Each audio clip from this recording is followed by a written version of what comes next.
पनगांव में जो है चीन जो है देश में इन्फिल्ट्रेट किए जा रहा है, घुसे जा रहा है। तो ये सारे मुद्दे कहाँ हैं, कौन पूछ रहा है इसके बारे में? बिल्कुल स्पष्ट रूप से जाहिर हो रहा है कि ये फिर से एक साजिश करने की कोशिश की जा रही है ताकि लोग जो है ज्ञानवापी मस्जिद में रह जाएं। इस घटना के पीछे एक बहुत गहरी साजिश है, कहीं बाबरी मस्जिद वाला केस फिर से ना हो जाए। ये ज्ञानवापी से शुरू होकर ज्ञानवापी पे खत्म नहीं होने वाला है। अगर इसको अभी न रोक दिया जाए, अगर इसको सही से अभी एक्शन न लिया जाए, मुझे लगता है हिंदुस्तान के संविधान पर एक बहुत ही गहरा खतरा मंडरा रहे हैं। अपना वोट बैंक बना रहे हैं, मेजॉरिटीज को बेवकूफ बना रहे हैं और उसके नाम पर वो आने वाले समय में 2024 की तैयारियां कर रहे हैं। सामने इलेक्शन है क्या?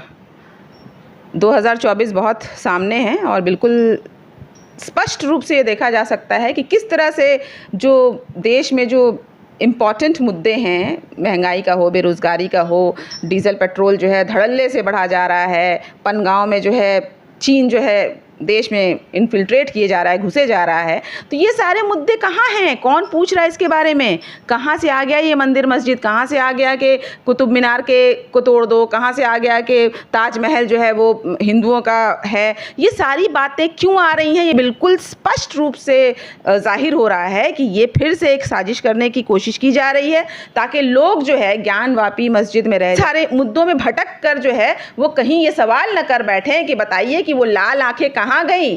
चीन जब देश में घुसा चला आ रहा है, 56 इंच का सीना कहाँ गया? ये सारे सवाल से भटकाने के लिए ये भाजपा ने एक नया हम यंत्र कह सकते हैं, जैसे कोई साइंटिस्ट यंत्र ढूंढ लेता है, उसी तरह से हम कह सकते हैं कि नरेंद्र मोदी नामक जो हमारे देश के जो प्रधानमंत्री हैं वो ऐसे ऐसे मुद्दे ढूंढ कर ले आते हैं, ऐसे ऐसे चीज़ों को वायरल करवाते हैं ताकि लोग इसी में उलझ कर, एक चक्रव्यूह है।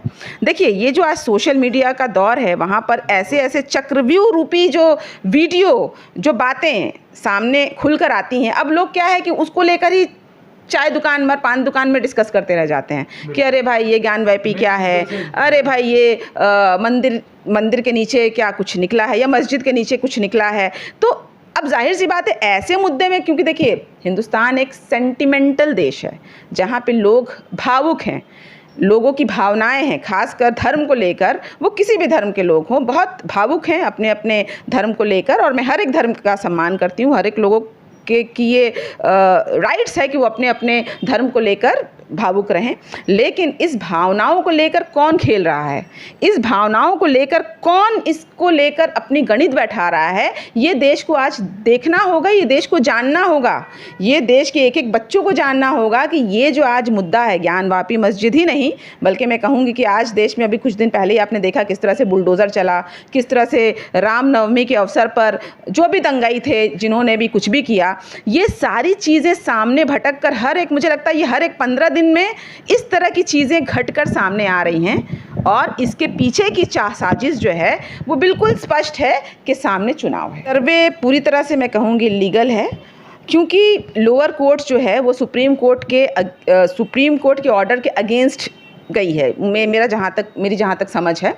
क्योंकि 91 के एक्ट के तहत संसद में पास हुआ था कि बाबरी मस्जिद को छोड़कर any place of religion, any place of worship, किसी भी धर्म के स्थल को छेड़छाड़ नहीं किया जाएगा, उसके किसी भी नेचर को, उसके किसी भी स्ट्रक्चर को। क्योंकि जो चीज़ हो चुका है, जो चीज़ हम फेस कर चुके हैं, बाबरी मस्जिद डेमोलिशन के टाइम में कई लोग शहीद हुए, हम जानते हैं कि किस तरह के माहौल पैदा हुए इस देश में। उसके बाद ये एक्ट लिया गया था और इस एक्ट को सुप्रीम कोर्ट ने पास किया था। तो या तो ये कह दें कि इनकी बहुमत की सरकार है, भाजपा की बहुमत की अगर सरकार है तो वो कह दें कि भाई हमारे एमपी ज़्यादा हैं, हम कानून को फिर से लिखेंगे।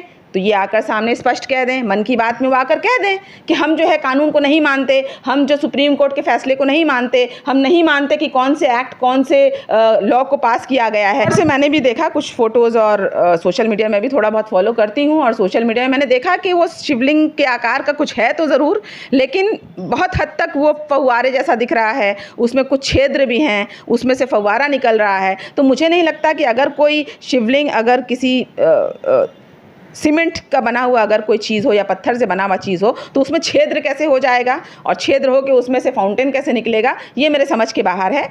और बाकी दूसरी चीज़ें हैं कि बहुत सारी चीज़ें हैं, वीडियो वायरल हो रहा है और अचानक से ये सारी चीज़ें इतने तेज़ी से बढ़ रही हैं, सिर्फ ज्ञानवापी नहीं, जैसा मैंने अभी जस्ट कहा कि बहुत से मुद्दे, रामनवमी में पत्थरबाजी होना या किसी भी धार्मिक जो भी रैलीज़ होती हैं उसमें पत्थरबाजी होना। क्या रामनवमी पहले नहीं होता था?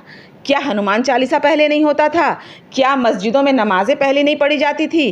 क्या मुहर्रम में रैलियां नहीं होती थी? आप बताइए 2014 से पहले क्या ये सारी घटनाएं नहीं, ये सारे जो रैलीज़ हैं, ये सारे धर्म के जो भी चीज़ें हैं, बिल्कुल बिल्कुल शांतिपूर्वक होता था। 2014 के बाद ही पत्थरबाजी क्यों?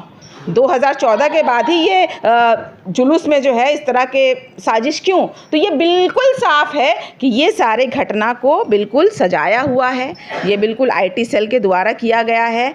इस घटना के पीछे एक बहुत गहरी साजिश है। माहौल तो वही पैदा की जा रही है, माहौल तो वही उसी तरह का माहौल है, लेकिन उस समय जब राजीव गांधी ने ताला खुलवाया था, उस समय सोशल मीडिया नहीं था। उस वक्त जो भी कोर्ट के ऑर्डर्स आते थे आम लोगों तक नहीं पहुंच पाता था। जब तक वो सारे मामला हो गया होता है तब जाके लोगों को पता चलता है। लेकिन आज के युग में हम कह सकते हैं मेरिट्स एंड डीमेरिट्स, माने इसका फ़ायदा भी है, नुकसान भी है सोशल मीडिया का। तो सोशल मीडिया से एटलीस्ट लोगों में एक भड़काऊ भी चीज़ें वायरल हो रही हैं, प्लस एडवांटेज ये भी है कि लोगों को ये भी पता चल जा रहा है कि क्या होने वाला है। तो आज एक कौम, किसी भी एक कौम को अगर टारगेट किया जा रहा है, हम कह सकते हैं मुसलमान कौम को टारगेट किया जा रहा है, तो मुसलमान कहीं ना कहीं अलर्ट भी हो जा रहे हैं कि कहीं बाबरी मस्जिद वाला केस फिर से ना हो जाए। कहीं बाबरी मस्जिद, क्योंकि बाबरी मस्जिद की जो सेंटिमेंट्स है आज भी मुसलमान उसको भूल नहीं पाए हैं। आज भी मुसलमान, भले मुसलमानों ने सब्र कर लिया, बाबरी मस्जिद को शहीद कर दिया गया, बाबरी मस्जिद को राम मंदिर में कन्वर्ट कर दिया गया, लेकिन आप देखिए ये कहते हैं कि मुसलमान दंगाई कौम है। लेकिन आप बताइए कि राम मंदिर बनने के बाद क्या एक भी दंगा हुआ है क्या इस देश में? राम जन्मभूमि को लेकर, राम मंदिर को लेकर एक भी ऐसा इंसिडेंट आप बता दीजिए। इससे साफ जाहिर होता है कि दंगा मुसलमान नहीं करते, बल्कि मुसलमान के नाम पर ये जो भेड़िए हैं, जो भेड़िए रूपी जो भी लोग घूम रहे हैं मुसलमान को बदनाम करने के लिए, इनफैक्ट मुसलमान को भी वो बदनाम नहीं कर रहे हैं, अपनी रोटी सेक रहे हैं, अपना वोट बैंक बना रहे हैं, मेजॉरिटीज़ को बेवकूफ़ बना रहे हैं, और उसके नाम पर वो आने वाले समय में 2024 की तैयारियां कर रहे हैं। तो मुसलमानों को भड़काने की जो कोशिश की जा रही है, ये तो सबसे पहले मैं मुसलमानों से कहूँगी कि आप भड़किए मत।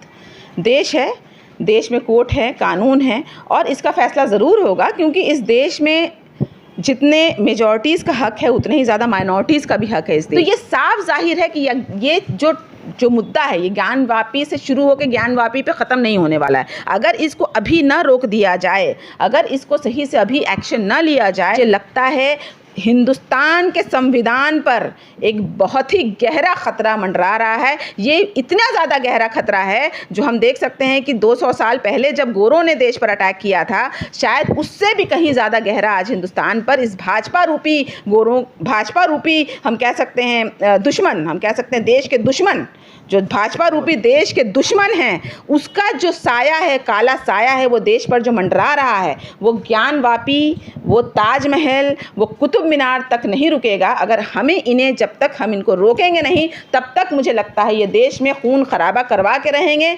देश में ये भड़काऊ चीज़ों को करवा के रहेंगे।